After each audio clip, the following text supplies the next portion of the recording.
कुश, वरमाला भी ठीक थी। वर कहाँ से लाएंगे उन देवी के लिए? पता नहीं। फिर वचन क्यों दिया? करुण वचन नहीं देता तो माता को दिया वचन टूट जाता।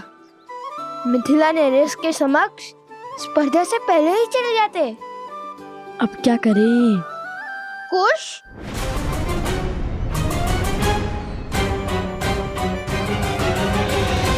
सैनिक थोड़ी ही ना हमारा नाम जानते हैं।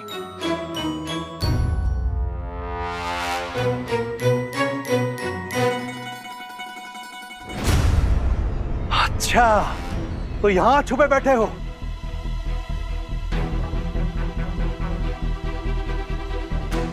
तो अकेले नहीं हो, पूरा का पूरा चोरों का दल है। अरे कैसा दल? भागो!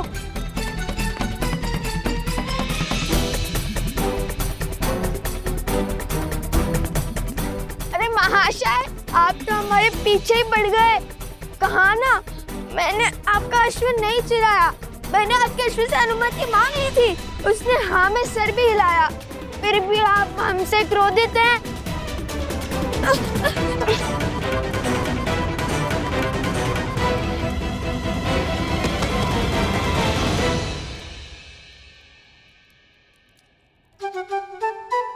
तुमने उचित नहीं किया कुश। किसी और की संपत्ति को बिना अनुमति के। भैया, अश्व का स्वामी भले ही व्यक्ति था, किंतु स्वयं अश्व भी तो स्वयं का स्वामी है। मैंने उससे पूछा था और उसने हाँ में सर भी हिलाया था। राजकुमारों को कब से अनुमति मांगनी पड़ी? क्या? अर्थात ऋषि कुमारों को। राजकुमार हो या ऋषि कुमार, अनुमति तो लेनी ही पड़ती है। अब तो सैनिकों के साथ उस अश्व के स्वामी से भी छुपना पड़ेगा। पूरा मिथिला पीछे पड़ गया हमारे। यदि पकड़े गए तो ना श्री राम से भेंट होगी और ना माता को दिया वचन पूरा होगा। हाँ, पकड़े गए तो अधिक बुरा होगा। पकड़े गए तो नहीं, पकड़े गए हो।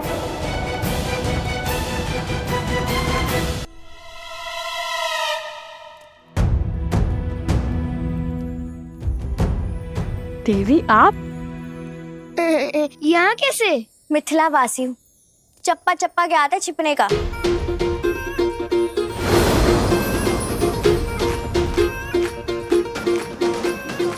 देखिए, ये मेरा वचन है। संध्या तक आपके लिए वरमाला लाऊंगा और वर भी। अरे कोई मुझे इस चप्पे से तो निकालो। देवी, किसी मिथ्या बोध के कारण आपके सैनिक और वो अश्व का स्वामी हमारे पीछे पड़ गए हैं। परंतु मेरी बात सैनिक, देर रुक जाइए। हमारा कार्य सफल होते ही आपको सब विस्तार में बता दूंगा। अरे मेरी बात तो पहले मुझे इस मटके से निकालो। ओ गुरु, रुक जाइए। सैनिक, धैर्य रखिए। अरे कैसे धैर्य रखूं? अब मेरा विश्व इस मटके में समा गया है, ऐसा लग रहा है। आपको मटके से भी निकालेंगे और आपको वरमाला भी मिलेंगी। राजकुमार की हर इच्छा पूरी होती है, बस कहने की देरी है। राजकुमार? ऋषि कुमार? अरे राजकुमार हो या ऋषि कुमार हो, कोई मुझे इससे निकालो। देवी, वरमाला दे देंगे, किंतु वर का थोड़ा कठिन है। मैं वरमाला भी पहनाऊंगा और वर भी बन जाऊंगा। कोई मुझे इससे तो निकालो। हमें आगे बढ़ना होगा। तुम्हें अपनी पड़ी है, पहले इन्हें निकालो। हाँ, प्रयास तो किया था किंतु निकले नहीं। रुको।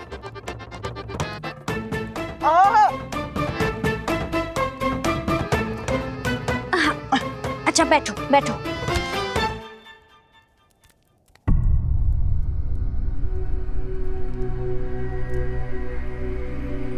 रुको।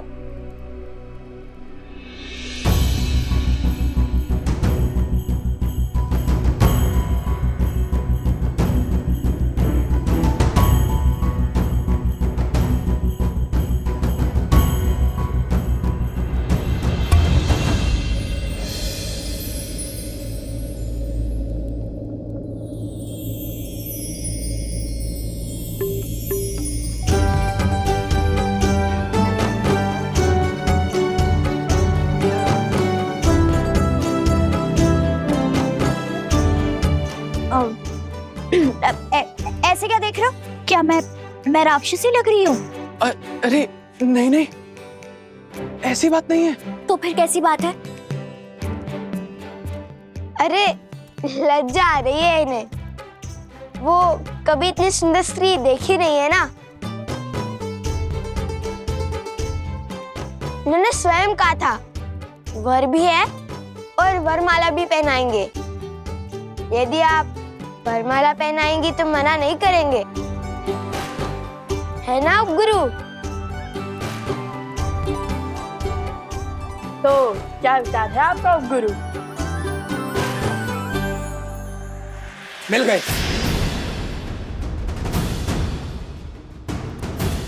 वर्णन जो दिया था उसके अनुसार यही वो चोर है। ले चलो इन्हें महाराज के पास।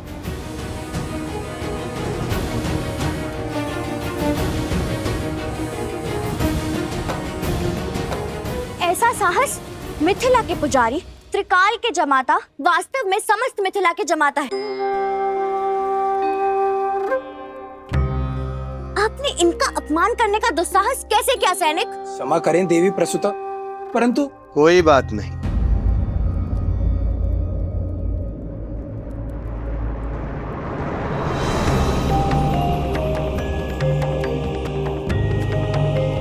पिताश्री,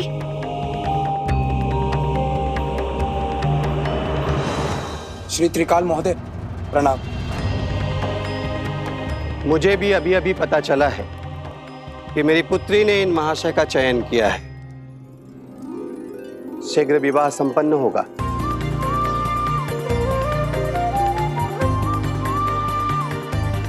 जाइए जाइए, उन तुनीर चोरों को कहीं और खोजिए सैनिक जी। अवश्य। पुत्री,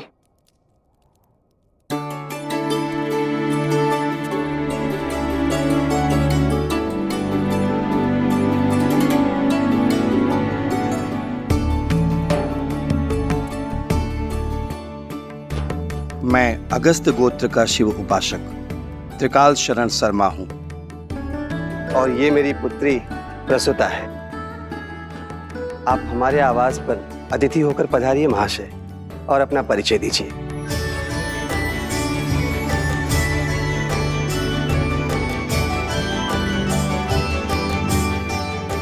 मैं भरद्वाज गोत्र का वैष्णव सोमकरण हूँ, और ये मेरे भ्रातृश्री अवस्थरा है। मैं उनकी ओर से अपने विवाह का क्षमा करें, अपनी ओर से इनके विवाह का प्रस्ताव। सुनो सुनो सुनो, मिथिला के जमाता, अयोध्या के महाराज श्री रामचंद्र के स्वागत में कल प्रातःकाल भव्य उत्सव होगा। उसके पश्चात संसार भर से धनुर्धारी आके अपनी कला का प्रदर्शन करेंगे।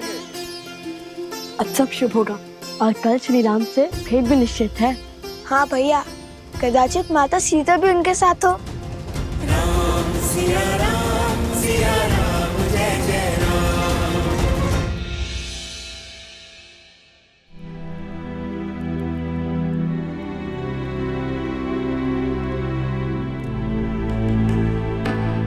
अवत्सरा भैया कहाँ गए? राजकुमार लव? राजकुमार कुछ भी नहीं है यहाँ।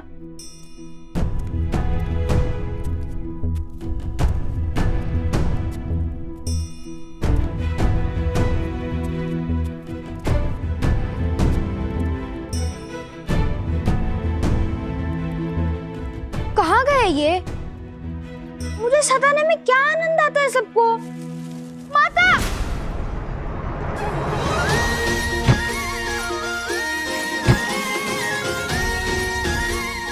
टोकरी के भीतर छुपने का छल अच्छा है। और मिथिला हमें तुनीर चोर समझती है, इसलिए तुम हमसे तनिक दूर ही रहना। वे नहीं जानते कि तुम हमारे साथ हो। हाँ, उपगुरु अवत्सरा वरमाला बनाने के पुष्प लेने गया है प्रसूता के साथ। तुम भी जाओ और विवाह की तैयारियां करो। हम स्पर्धा जीतकर अभी आते हैं। किंतु मुझे भी श्री राम से मिलना है। उनसे मिलने का अवसर मैं कैसे छोड़ दूं? जिसके भाग्य में जब उनके दर्शन होंगे वे तभी उसे मिलेंगे। हाँ, किंतु ठीक है, चलो किंतु अपनी टोकरी की व्यवस्था स्वयं कर लेना।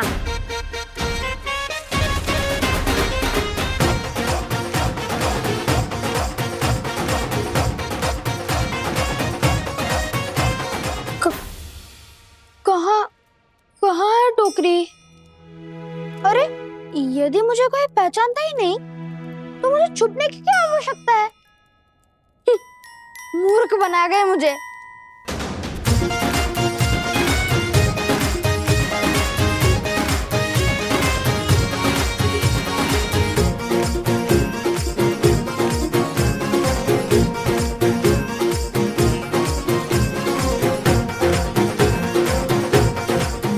अरे चलो चलो, शीघ्र चलो, प्रतिस्पर्धा आरंभ होने वाली है। हाँ हाँ, चलो मित्रों, शीघ्रता करो नहीं तो विलंब हो जाएगा। चलो जल्दी चलो।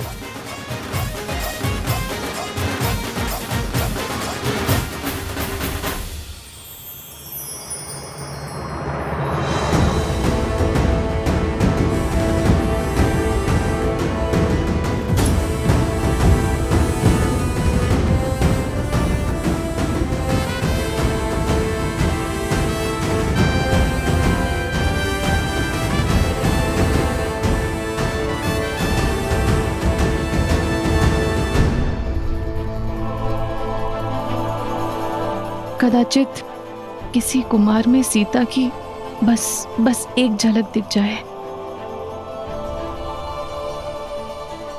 आज की धनुर्धार प्रतियोगिता में संसार भर से मिथिला पधारने के लिए आप सबका कोटि कोटि धन्यवाद।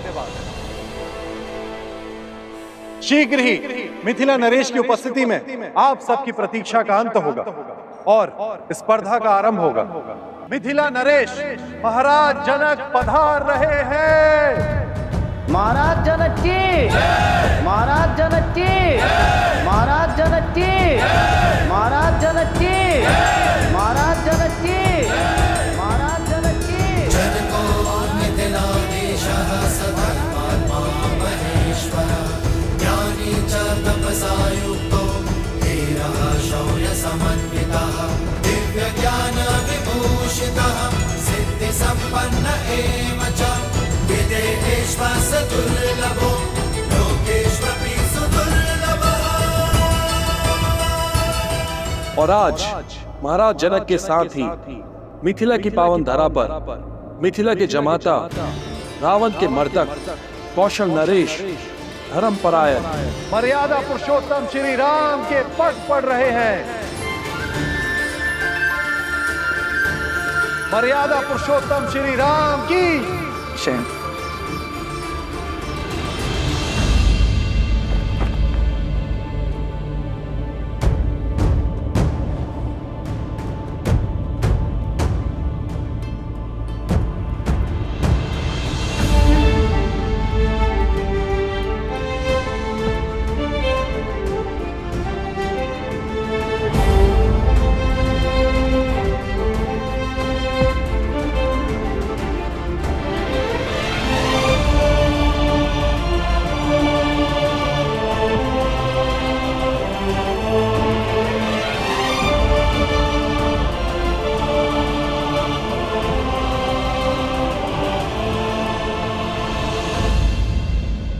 आप समझे या न समझे, मिथिला की जनता अपनों और अन्यों में अंतर जानती है।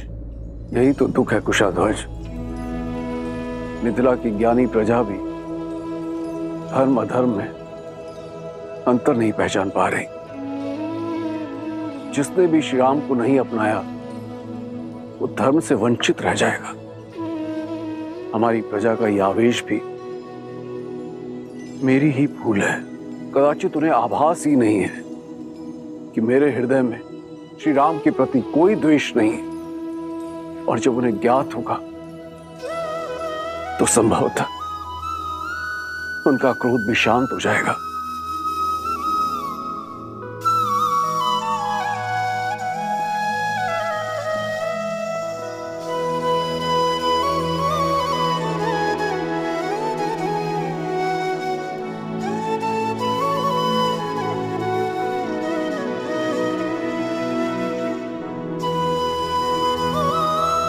बोलो अयोध्या नरेश, मिथिला के जमाता सियावर रामचंद्र की,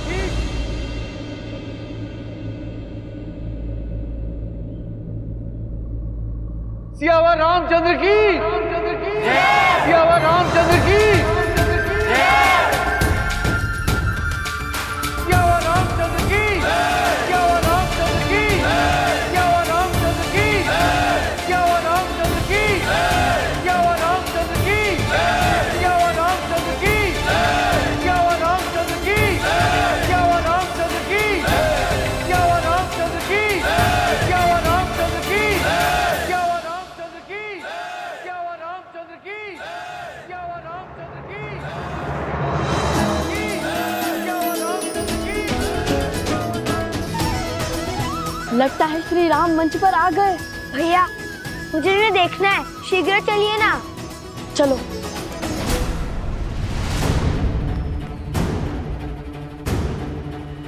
कैसे जाएं? मार्ग में बड़ी बाधाएं हैं। लगता है श्री राम को देखने की इच्छा पूरी नहीं होगी।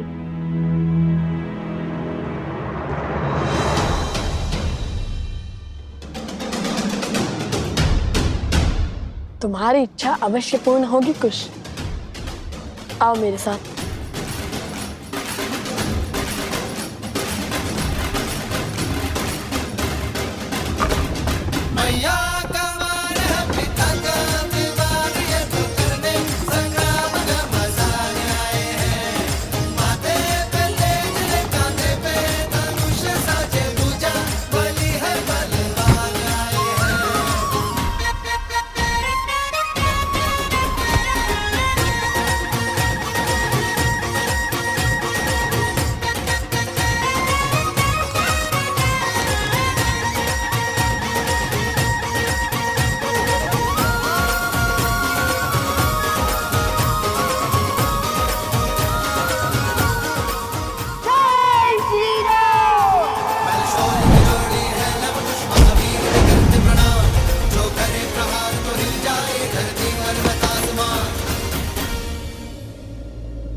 श्री राम।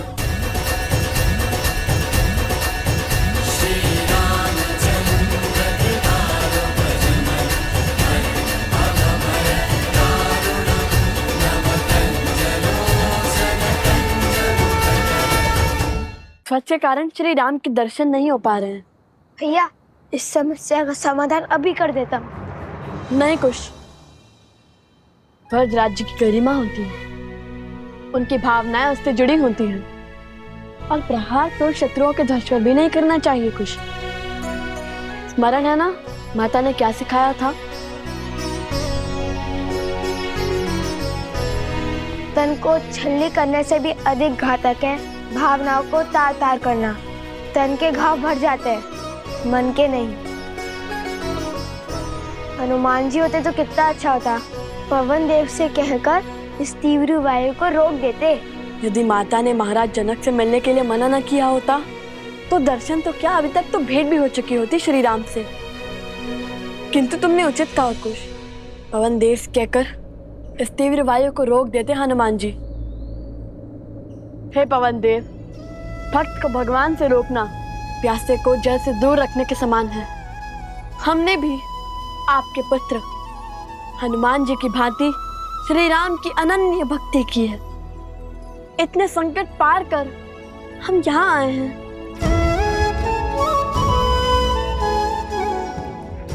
अब तो सहायता कीजिए ना। यदि हमारी भक्ति सच्ची है तो कृपया अपने वेग का थोड़ा कम करें और हमें केवल श्री राम के दर्शन का आनंद दे।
श्री राम श्री राम।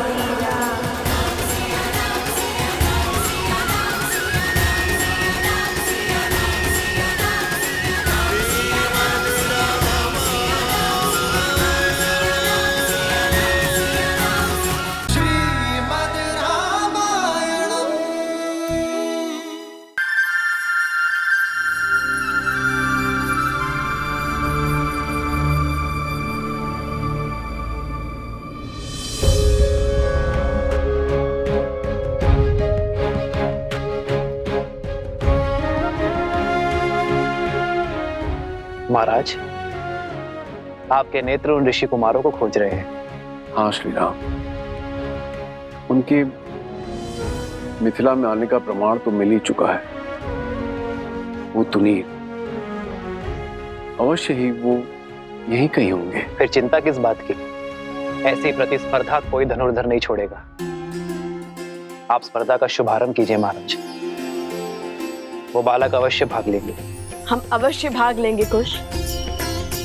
प्रतियोगिता क्षेत्र में हमारे जाने पर रोक है, किंतु हमारे बाणों को तो नहीं। महाराज जनक ने प्रतिस्पर्धा के आरंभ का आदेश दे दिया है, तो पहली प्रतियोगिता है जो इस पक्षी को धरा पर ले आएगा वो होगा पहले चरण का विजेता।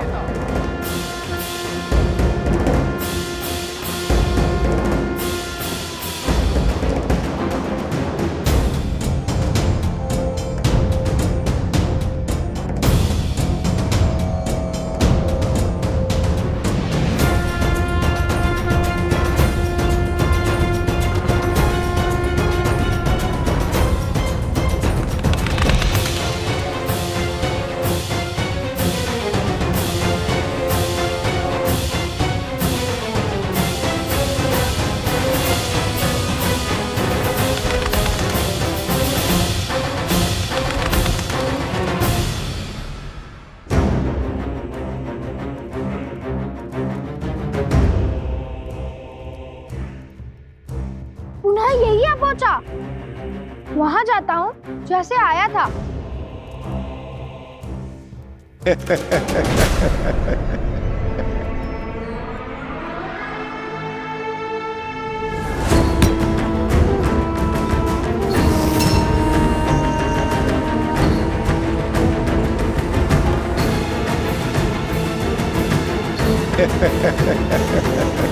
महाराज, इस पक्षी को नीचे लाने के लिए प्रतियोगी इस पर वार करेंगे, इसे मार देंगे।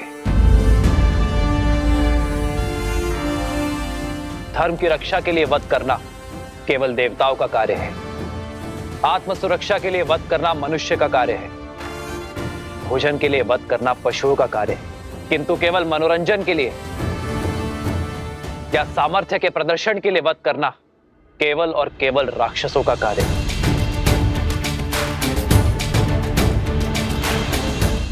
उचित कहा प्रभु, किंतु अब क्या किया जाए? इस पक्षी को बिना मारे भूमि पर लाना होगा। उसे आहत करना निषेध है। उचित कहा आपने श्री राम। मैं ये कैसे नहीं समझा। जिन ऋषि कुमारों की मुझे खोज है वो इस प्रतियोगिता में जीव हत्या कदापि नहीं करेंगे। भ्राता कुशाध्वज,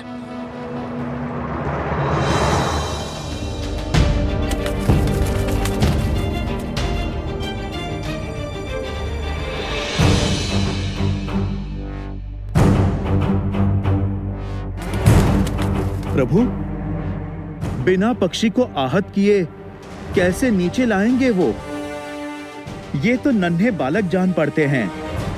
इतनी बुद्धि, इतना विवेक होगा उनमें?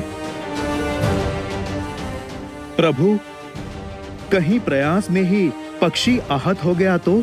एक विशेष सूचना, इस पक्षी को नीचे लाने के लिए कोई भी इसे आहत नहीं कर सकता।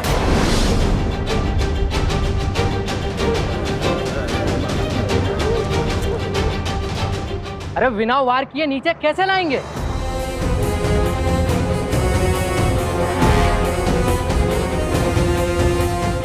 हमें कौन से पक्षी की भाषा आती है? जो उन्हें बहला फुसला के नीचे ले आएंगे। हम सब साथ में बाण मार कर भी उसे नीचे नहीं ला पाएंगे। असंभव है प्रतिस्पर्धा पूरी करना। महाराजा जनक हमारा अपमान करना चाहते हैं, इसीलिए इन्होंने असंभव शर्त रखी है। ये अपमान है हमारा। ये अपमान है हमारा। ये अपमान है हमारा। ये अपमान है हमारा। ये अपमान है हमारा। ये अपमान है हमारा। शांत हो जाइए, शांत हो जाइए। हम कैसे शांत हो जाए? ये अपमान है हमारा।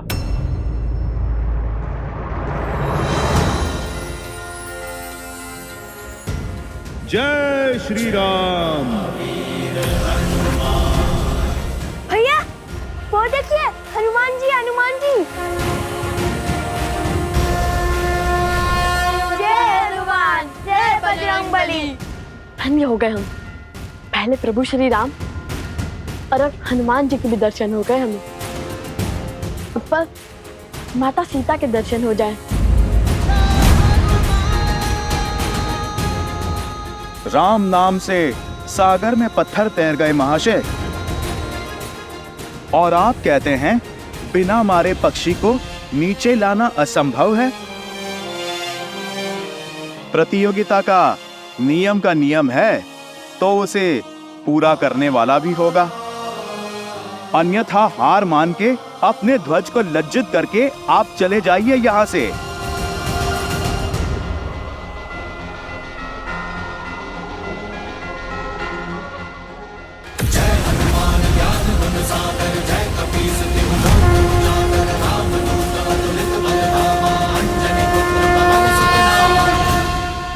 हम पक्षी को बिना आहत करे भूमि पर तो ले आएंगे, किंतु ये केवल प्रथम चरण है और हमारे इस कार्य से महाराज जनक को भी ज्ञात हो जाएगा कि हम प्रतियोगिता क्षेत्र में आ चुके हैं। हाँ, उनके जान जाने में कोई समस्या नहीं है। समस्या तो प्रतियोगिता में भाग लेने से पहले उनसे मिलने में है। नहीं कुश, अभी प्रतियोगिता के कई चरण शेष हैं। यदि प्रतियोगिता पूर्ण होने से पहले प्रभु या महाराज जनक ने हमें पकड़ लिया तो माता के आदेश का उल्लंघन होगा। उन्होंने प्रतियोगिता पूर्ण होने से पहले महाराज जनक से ना मिलने का आदेश दिया था। तुम दोनों वहां स्पर्धा में भाग लेने के लिए जा रहे हो तो बाकी प्रतियोगियों से भिन्न नहीं रहना, क्योंकि यदि उन्हें ज्ञात हुआ कि तुम दोनों मिथिला नरेश को जानते हो तो बातें बनेंगी। अर्थात हर बार प्रतियोगिता जीतकर हमें अपना स्थान बदलना होगा जब तक प्रतियोगिता पूर्ण ना हो जाए। चलो पहले ये चरण तो जीत ले।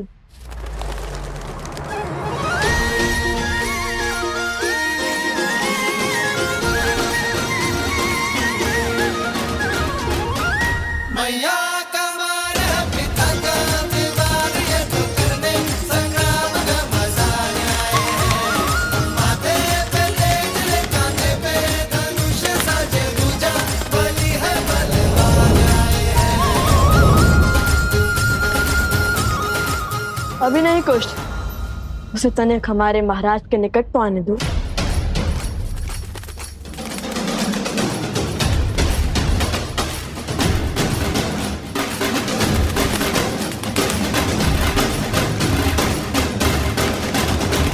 अब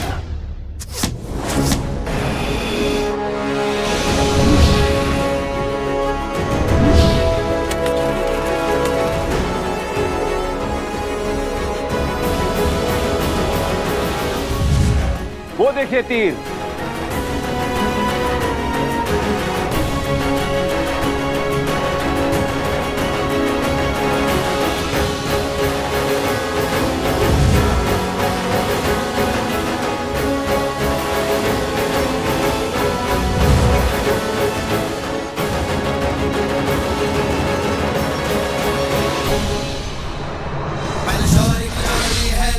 महावीर भी करते प्रणाम, जो करे प्रहार तो हिल जाए धरती पर्वत आसमान।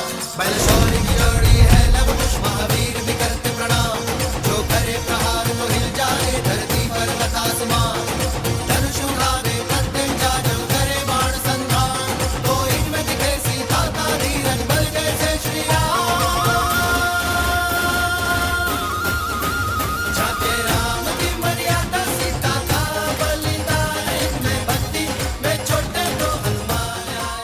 अद्भुत। वर्षों से ऐसी कला नहीं देखी मैंने। प्रभु, आपको प्रसन्न करने वाले ये धनुर्धर सामान्य नहीं हो सकते। ये अवश्य ही उन ऋषि कुमारों की लीला होगी। आर्य, सच कहते हैं आप। कुशध्वज, आप शीघ्र सैनिकों को उस ओर भेजिए। मुझे दोनों बालक चाहिए। ये तेजस्वी बालक किसी साधारण वंश के नहीं हो सकते। मेरा भी अनुमान यही है गुरुदेव। उनकी प्रतिभा निकट से देखने की इच्छा मेरी भी हो रही है महाराज, पर वो दोनों बालक है का? भला ये अपनी पहचान छुपाकर क्यों भाग ले रहे प्रतिभा बहनों में?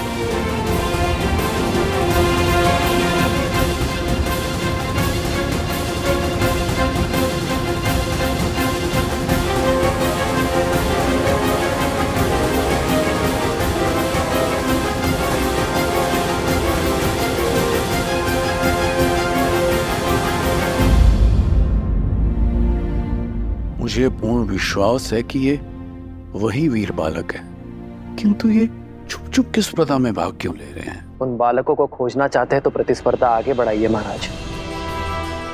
जिन्होंने पहले चरण में अपना शौर्य दिखाया है, वो दूसरे चरण में भी अपनी उपस्थिति अवश्य दिखाएंगे। आनंद,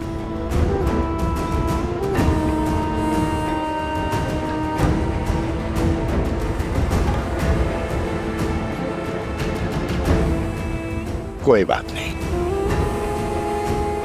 अभी कुछ देर में तुम्हारे मित्र प्रतिस्पर्धा जीत जाएंगे और तुम उनका सत्य सबके सामने उजागर करोगे। फिर हम दोनों उत्सव मनाएंगे।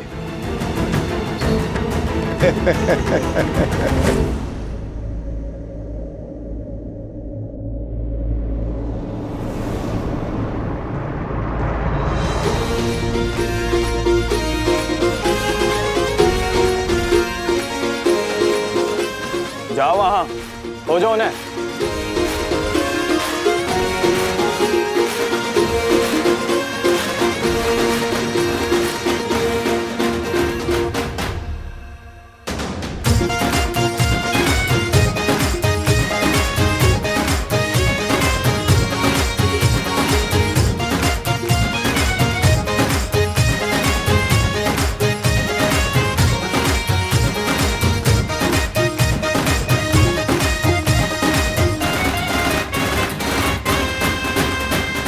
यदि माता के आदेश की बेड़ियां ना होती तो अब तक प्रभु श्री राम के आशीष पा चुके होते, कदाचित माता सीता के भी।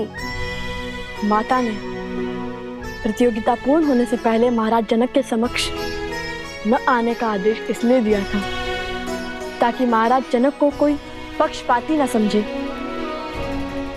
और यदि ये आदेश ना हुआ होता तो प्रतियोगिता स्थल से इतनी दूर, इतनी बाधाएं पार कर करधा में भी ना जीते होते। उचित है। और वैसे भी प्रभु श्री राम का आशीष तो देर सवेर भी ले लेंगे हम।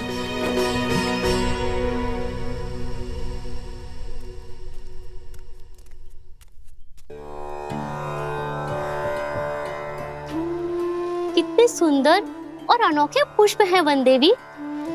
कहाँ से मिले? आश्रम के आसपास तो ऐसे पुष्प नहीं है। फाल्गु नदी से लौटते समय लवकुश लेकर आए थे। इतनी सुंदर और अद्वितीय माला बनाई, किंतु इतनी छोटी क्यों? ये मेरे आराध्य के लिए, जिनकी मूर्ति मैं सदा अपने साथ रखती हूँ। ये लवकुश भी ना जब सामने होते तो कोई ना कोई करतब कर मुझे चिंता में डाल देते हैं, और जब सामने नहीं होते तो किसी अनिष्ट का भय मेरी चिंता का कारण बन जाता है। तो सोचती हूँ किसी न किसी कार्य में अपना मन लगा लूं। आज भी न जाने कैसी चल रही होगी उनकी प्रतिस्पर्धा। कहीं माता उन्हें देखकर सत्य न जान गई हो।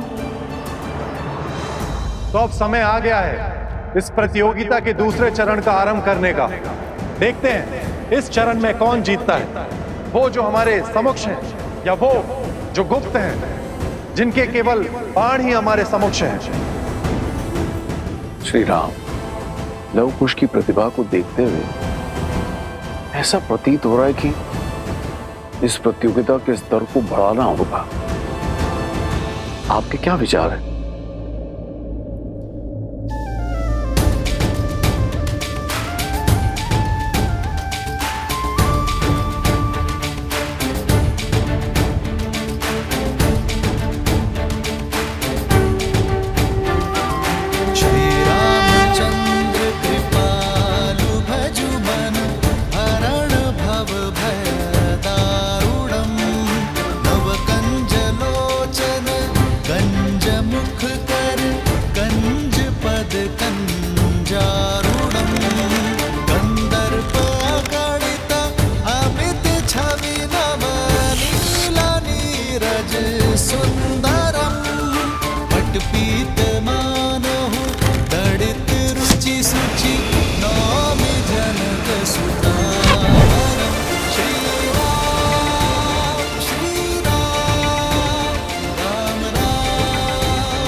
भूमि से जल और मन का पाप जब बाहर निकलता है तो उसके स्रोत को रोकना असंभव हो जाता है।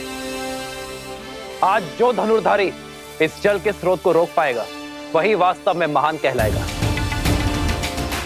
और इस चरण का विजेता भी।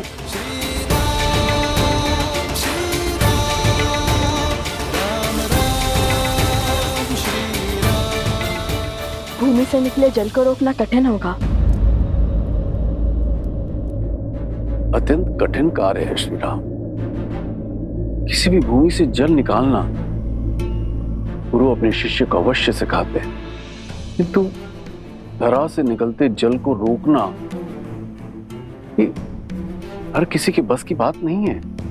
वीरों को परख रहे हैं महाराज। परीक्षा इतनी सरल कैसे हो सकती है? देखते हैं उन ऋषि कुमारों ने विद्या सीखी है या नहीं।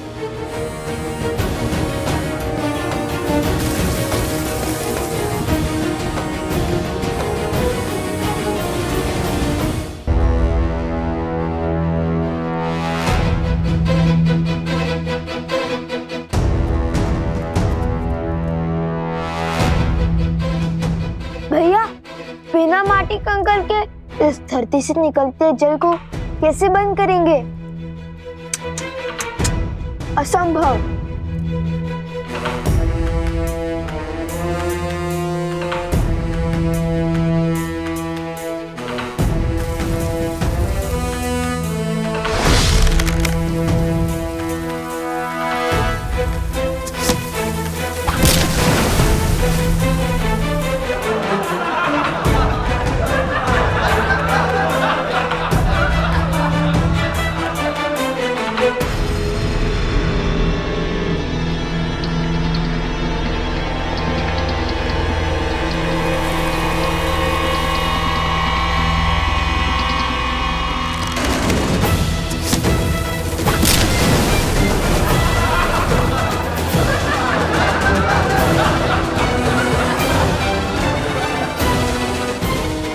स्मरण है भगवान वाल्मीकि ने हमें क्या कहा था?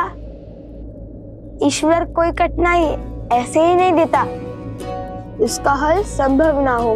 अर्थात हमें समस्या पर नहीं, उनके शब्दों पर ध्यान देना चाहिए। श्री राम की दी हुई चुनौती को ठीक से समझना चाहिए। उनके मुख से निकले हर शब्द में ही संकट का हल होता है, किंतु सरल तो ये भी नहीं होगा, क्योंकि महान व्यक्ति और व्यक्तित्व के मुख से निकले शब्दों को समझने में कभी कभी पूरा जीवन निकल जाता है। अरे शीघ्र हल खोजिए भैया, जीवन भर यही थोड़ी ना छुपे बैठ सकते हैं। मन के गर्त से निकले पाप को रोकने के लिए क्या उपाय हो सकता है?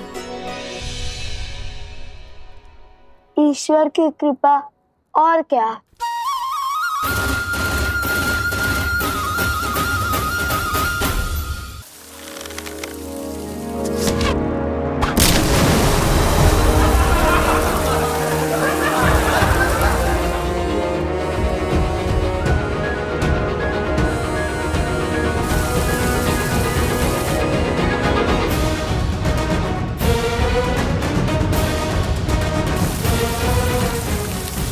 लो, मिल गया उपाय।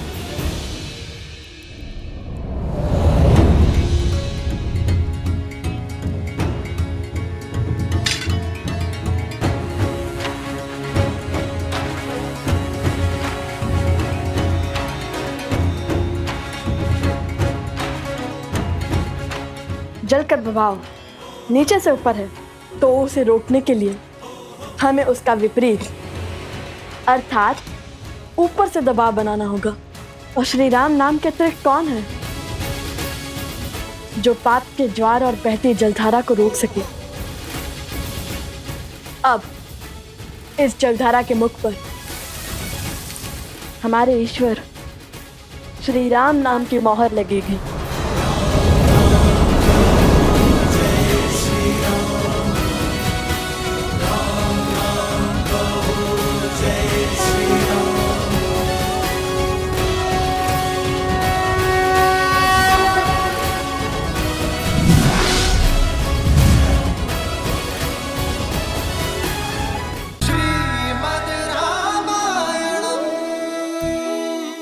धारी इस जल के स्रोत को रोक पाएगा, वही वास्तव में महान कहलाएगा और इस चरण का विजेता भी।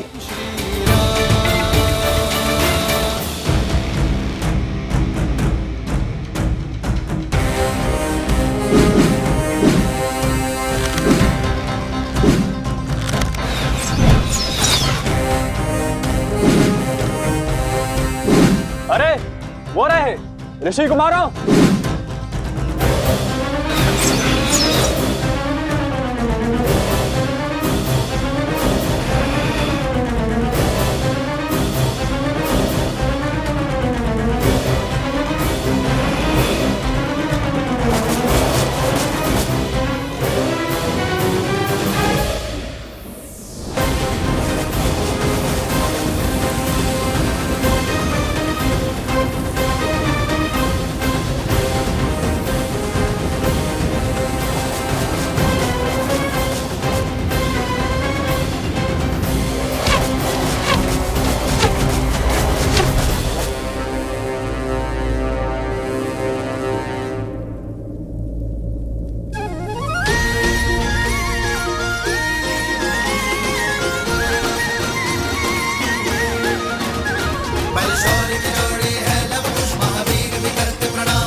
अद्भुत अद्भुत क्षमता है इन बालकों में, और वो भी ऋषि कुमार। इस आयु में ऐसे धनुर्विद्या का प्रदर्शन तो राजकुमारों के भी बस की बात नहीं। इनकी प्रतिभा अतुल्य है महाराज।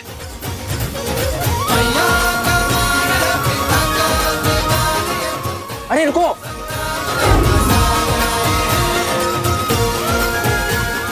रोको। सैनिक भी इन्हें खोज नहीं पाए हैं महाराज। ये दोनों बालक असाधारण प्रतीत हो रहे हैं। आपने तो इनका पराक्रम निकट से देखा है, किंतु अब मुझे उन्हें प्रतियोगिता के अंतिम चरण को जीतते हुए निकट से देखने की इच्छा हो रही है। मैं स्वयं उन्हें खोजने की इच्छा रखता हूं। अवश्य, मैं भी आपके साथ चलता हूं। आपका ये अतिथियों को छोड़कर जाना उचित नहीं होगा। आप यही रहिए। मेरे स्थान पर मेरा हनुमान उपस्थित रहेगा। जैसे प्रभु की इच्छा।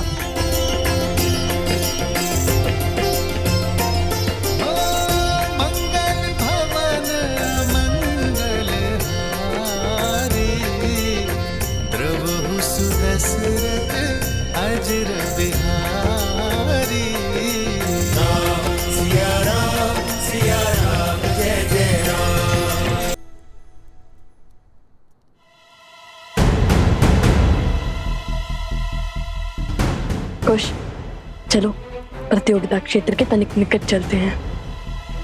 अब यहाँ सब हमारी खोज में लग जाएंगे।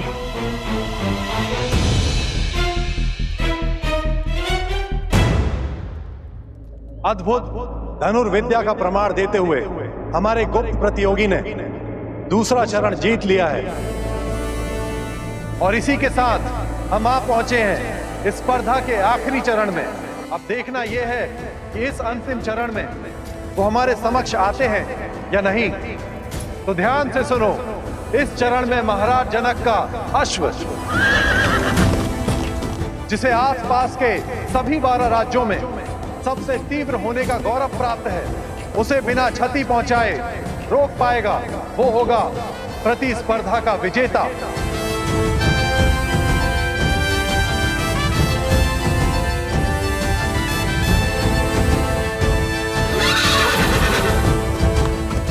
ये तो सच में असंभव है। भैया, अश्व के आसपास बाणों का घेरा बनाने से कोई लाभ ही नहीं होगा। वो एक छलांग में उसे पार कर लेगा। यहाँ से तो सब असंभव लगता है। अश्व भी दिखाई नहीं दे रहा है और प्रतियोगिता क्षेत्र तो उस और है ना। चलो उस वृक्ष पर चढ़ के देखते हैं, कदाचित कोई मार्ग दिखे।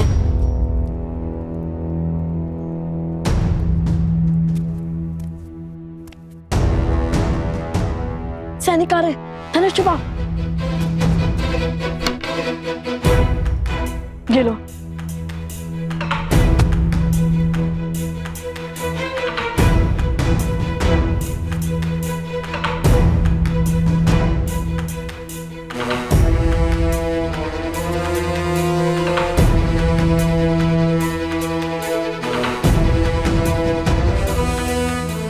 ये तो अयोध्या के सैनिक हैं। इतने सैनिक मिलकर उन 2 बालकों को नहीं खोज पा रहे हैं। शीघ्र ही हमें उन दोनों को महाराज के समक्ष ससम्मान प्रस्तुत करना होगा। लगता है पूरी मिथिला और अयोध्या मिलकर हमें खोजने में जुट गई है।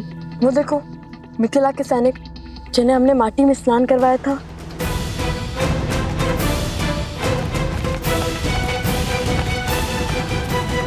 ये अकस्मात रुक क्यों गए? लगता है राजघराने से कोई आ रहा है।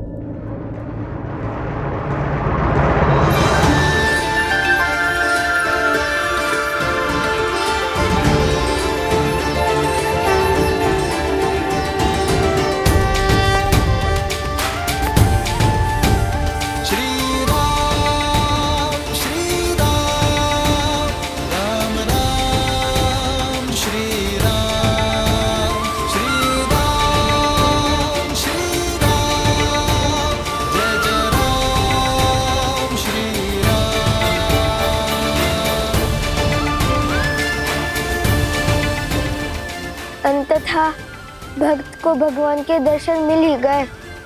हमारे आराध्य, हमारे भगवान, बिल्कुल वैसे ही जैसे सीता मैया ने विभीषण जी को बताया था। श्री रामचंद्र कृपालो भजमन हरण भव भय दारुणम। नवकंज लोचन कंज मुख कर पद कंजारुणम। कंदर्प अगणित अमित छवि नवनील नीरज सुंदरम। पटपीत मानहु तडित रुचि शुचि नौमि जनक सुतावरम।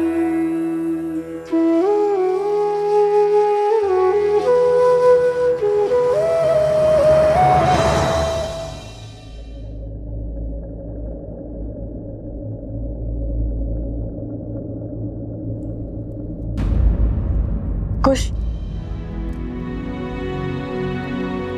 श्री राम के चरण स्पर्श करने के लिए इससे अच्छा अवसर नहीं मिलेगा हमें। चरण स्पर्श करे या स्पर्धा? कुमारों,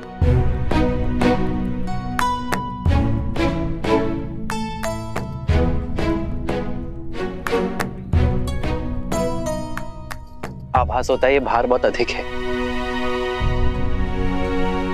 लाइए मैं सहायता कर देता हूँ। नहीं नहीं नहीं, हम स्वयं ले जाएंगे। प्रतिदिन का कार्य है भद्र। आप दोनों बड़े परिश्रमी प्रतीत होते हैं। हमारी माता ने सिखाया है कि अपना कार्य सदा स्वयं करना, किसी की सहायता न लेना। बड़ी अच्छी सीख दी है कि मुझे आप दोनों की सहायता चाहिए कुमारों।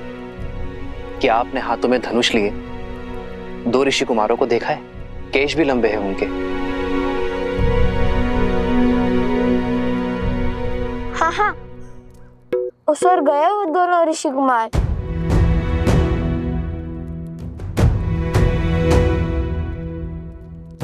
धन्यवाद। अपने पिता के चरण स्पर्श करके आशीर्वाद लेना हमारे पुत्रों की नियति में नहीं, किंतु ये पुष्प वो दोनों ही लेकर आए हैं आर्य। इसमें उनका स्पर्श है, स्वीकार कीजिए। सिया राम, सिया राम, सिया राम, सिया राम, सिया राम, सिया राम, सिया राम, सिया राम। हमें आशीर्वाद देते जाइए श्री राम।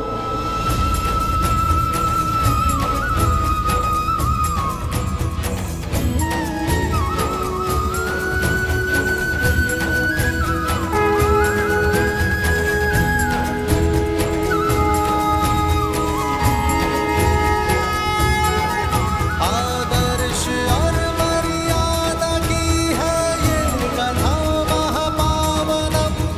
काट मद श्री से मिलाने श्रीमद् रामायणम, श्रीमद् रामायणम, श्रीमद् रामायणम।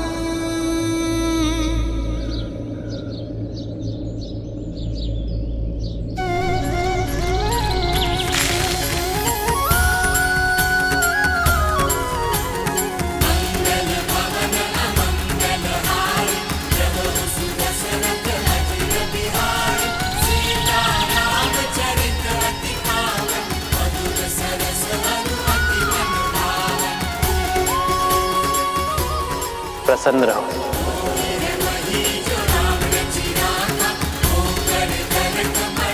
चिरंजीवी रहो, यशस्वी रहो।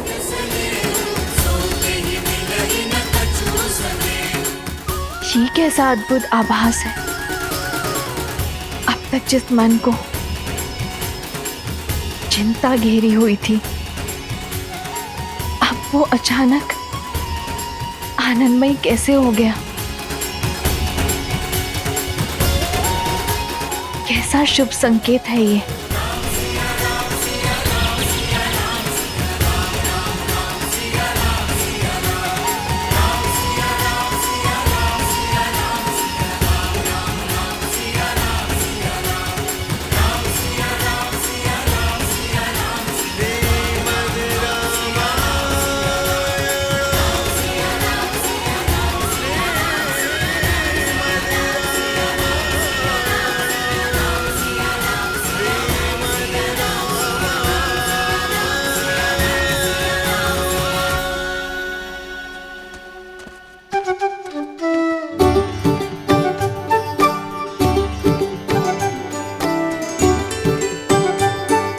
बुरी बात, असत्य क्यों कहा तुमने?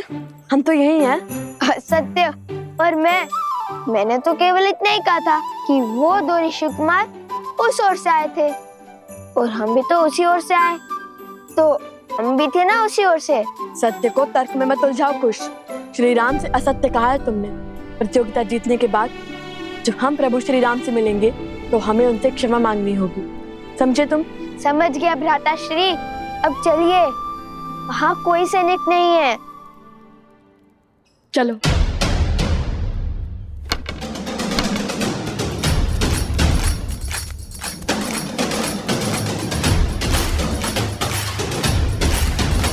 भैया, अब तो अंतिम स्पर्धा बची है, उसके बाद छुपने छुपाने के खेल से मुक्ति मिल जाएगी। मैया का मान है, पिता का विवाद, ये तो करने संग्राम का मजा आए हैं। माथे पे तेज ले, कांधे पे धनुष साजे भुजा, बलि है बलवान आए हैं।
सावधान, अश्व को क्षति नहीं पहुंचनी चाहिए।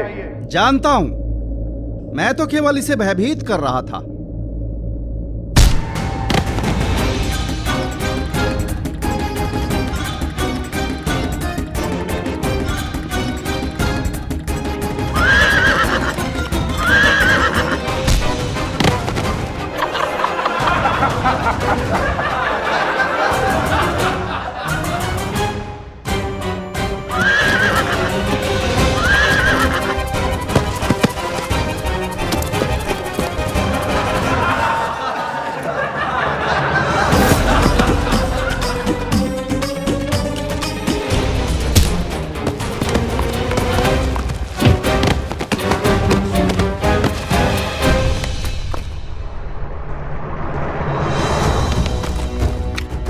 अश्व प्रतियोगिता के स्थल से बाहर निकल चुका है भैया। हमें उसे इसी नगर में रोकना होगा, अन्यथा न जाने कौन कौन से राज्य घुमा देगा ये हमें।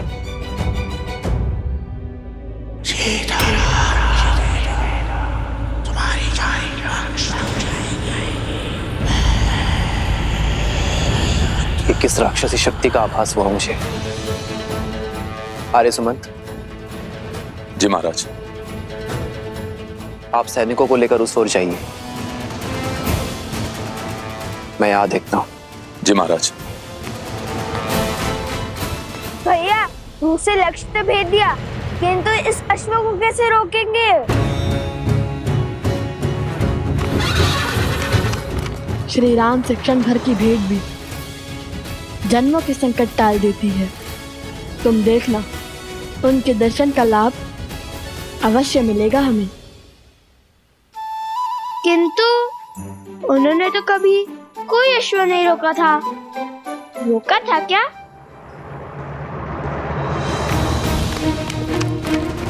वो देखिए भैया, वो रहा।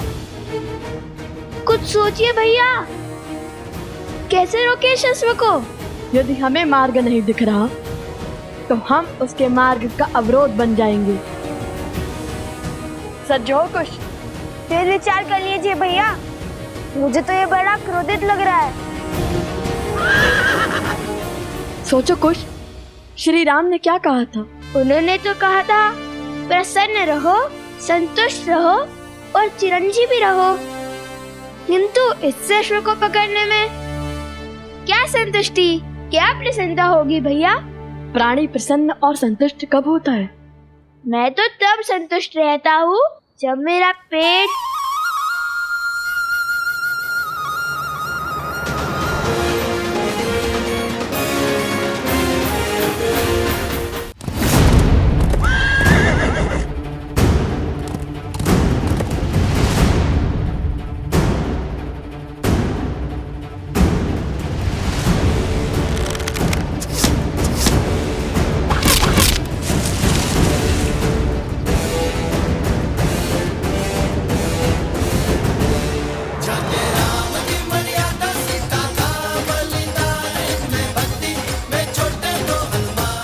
प्राणी तब संतुष्ट होता है जब उसका पेट भरता है। महाराज की जय हो। महाराज, दोनों ऋषि कुमारों ने अश्व की भूख मिटाने के लिए उसके आगे पत्तों का भंडार लगा दिया है। अब वे अश्व को लेकर प्रतियोगिता क्षेत्र में आ रहे हैं महाराज।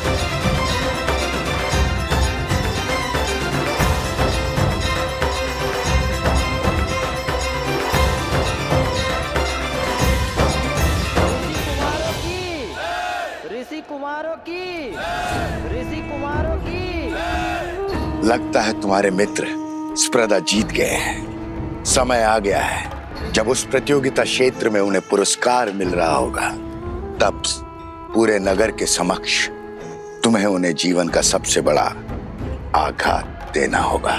संसार को बताना होगा कि लव कुश सीता के पुत्र है। जो सत्य देवी सीता ने संसार से छुपाए, स्वयं भगवान वाल्मीकि भी जिसे उजागर नहीं करना चाहते, वो आप क्यों सबके सामने लाना चाहते हैं? क्या मिलेगा आपको माता सीता और लव कुश को दुख पहुंचाकर? जिज्ञासा, ये सत्य जब सामने आएगा तो संसार में विविध प्रकार के विचारों का जन्म होगा। कोई राम से इसलिए घृणा करेगा क्योंकि उसने अपनी गर्भवती पत्नी का त्याग किया। कोई सीता पर संदेह करेगा। मैं कुछ नहीं कहूंगा। चाहे तो आप मेरे सर के टुकड़े टुकड़े कर दे।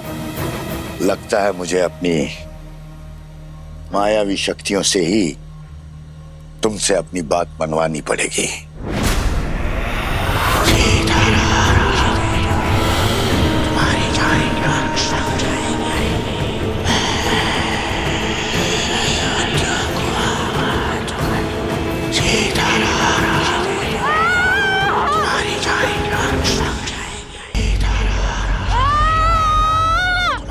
राम नाम के समक्ष कोई असुरी शक्ति टिक नहीं सकती।